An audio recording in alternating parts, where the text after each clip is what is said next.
Assalamualaikum warahmatullahi wabarakatuh. Nama saya Sadrina Filmiska dengan nomor NIM 230213062.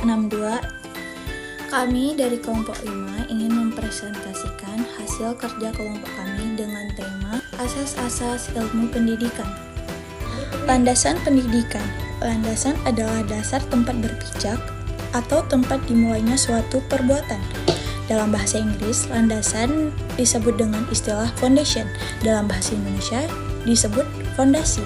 Sedangkan secara bahasa, definisi pendidikan adalah proses pengubahan sikap dan tata laku seseorang atau kelompok orang dalam usaha mendewasakan manusia melalui upaya pengajaran dan pelatihan.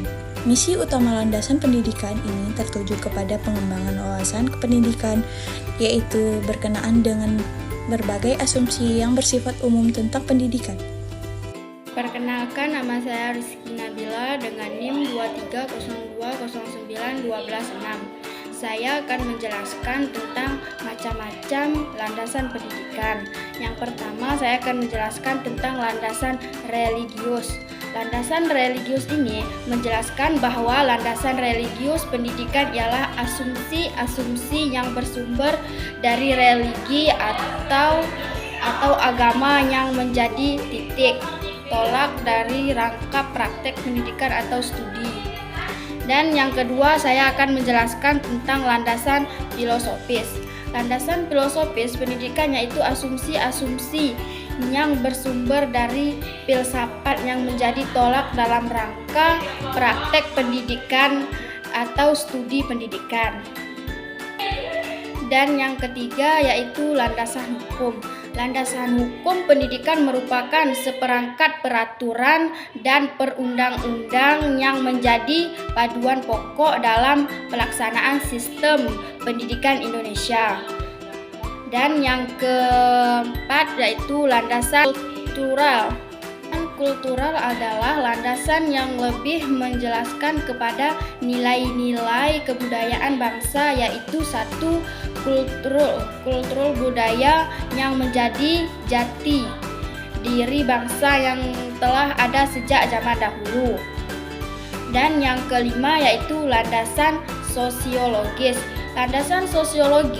Landasan sosiologis pendidikan merupakan asumsi-asumsi yang bersumber dari kaidah-kaidah sosiologi yang dijadikan tolak dalam pendidikan. Kaidah-kaidah sosiologi tersebut menjelaskan bahwa manusia itu pada dasarnya termasuk makhluk individu bermasyarakat serta berbudaya.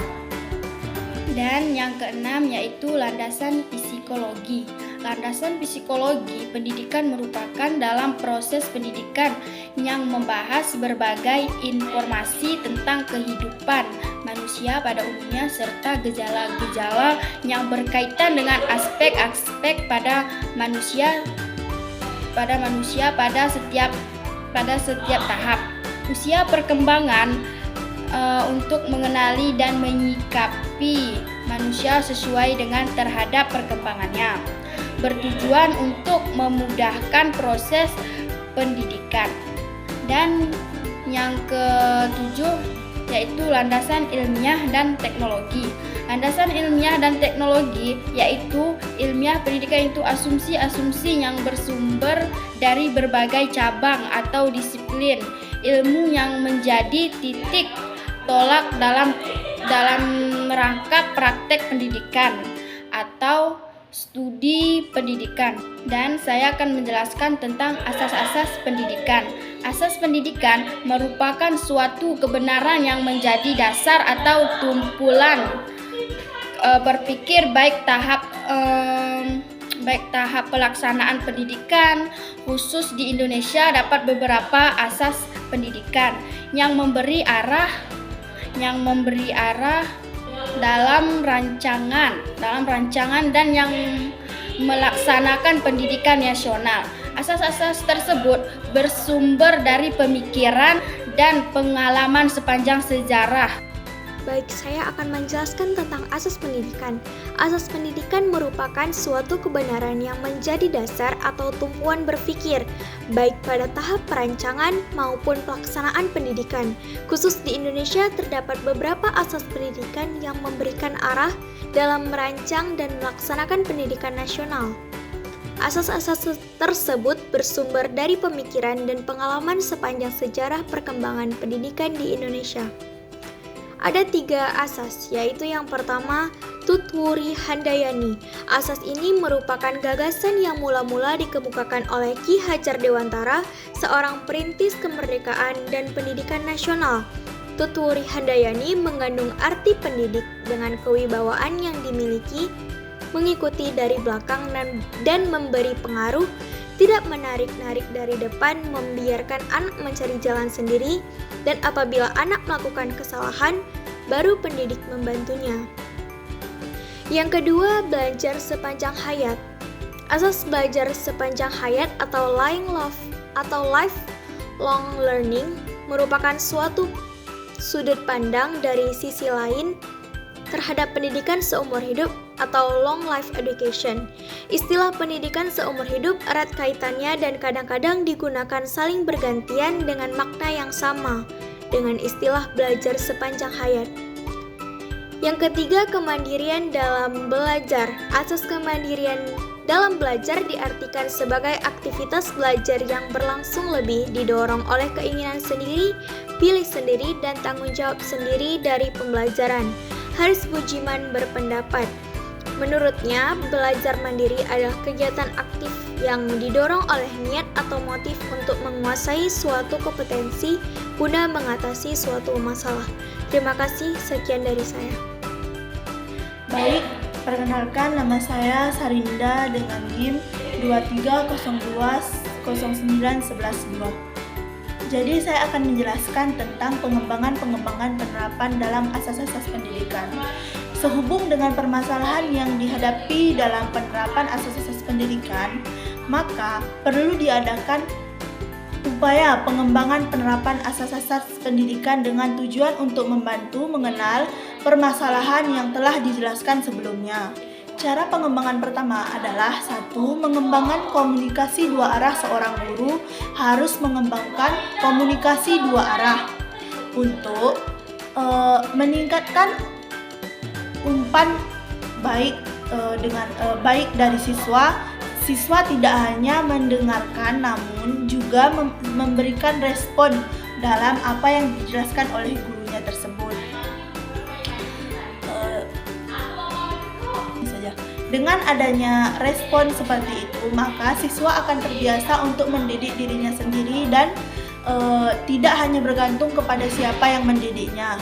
2. Menggeser peneranan pendidik menjadi fasilitator, informator, motivator, dan komunikasi 2 arah untuk organisasi fasilitator sebagai penyediaan layanan, misalnya memberikan kasus yang harus dipecahkan, memikirkan apa yang dijelaskan oleh gurunya, mengulang. Jadi dengan begitu siswa akan terbiasa dengan apa yang dijelaskan oleh gurunya dan ia bisa berpikir lebih maju daripada sebelumnya.